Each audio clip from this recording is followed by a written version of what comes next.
Ketua DPP PDI Perjuangan Ahmad Basarah mengatakan Presiden Joko Widodo harusnya berdiskusi dengan Ketua Umum Megawati Soekarno Putri bila ingin calon presiden lain.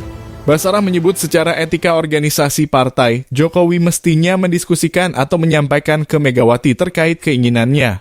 Sebab Megawati adalah pemegang mandatoris Kongres Partai yang memiliki hak prerogatif untuk menentukan capres dan cawapres PDIP. Secara aturan organisasi kepartaian dan secara etika kepartaian yang menyampaikan atau setidak-tidaknya mendiskusikan tentang capres lain yang mungkin diusulkan atau diinginkan oleh Pak Jokowi mestinya didiskusikan atau dikonsultasikan dengan Ibu Megawati Soekarno Putri. Kata Basarah di media center Tim Pemenangan Nasional Ganjar Pranowo Mahfud MD. Jalan Cemara, Menteng, Jakarta, Minggu 12/11/2023. Basarah menegaskan urusan pencalonan capres dan cawapres adalah kewenangan partai politik.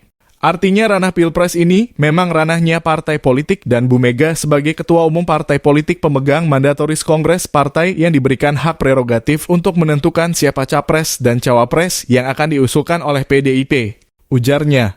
Sehingga dia menuturkan sebagai kader kebanggaan PDIP, Jokowi harusnya memahami aturan main organisasi partai. Bahwa wewenang mengusulkan menetapkan capres dan cawapres itu ada di tangan Ketua Umum PDIP sesuai mandat Kongres dan Pak Jokowi ikut menyetujui dalam Kongres Partai, ucap Basarah. Adapun PDIP bersama Partai Persatuan Pembangunan, Perindo, dan Hanura telah mengusung pasangan Ganjar Mahfud. Sementara Jokowi disebut-sebut akan mendukung pasangan Prabowo Subianto dan Gibran Rakabuming Raka. Keputusan Gibran menjadi cawapres Prabowo pun menuai kritik.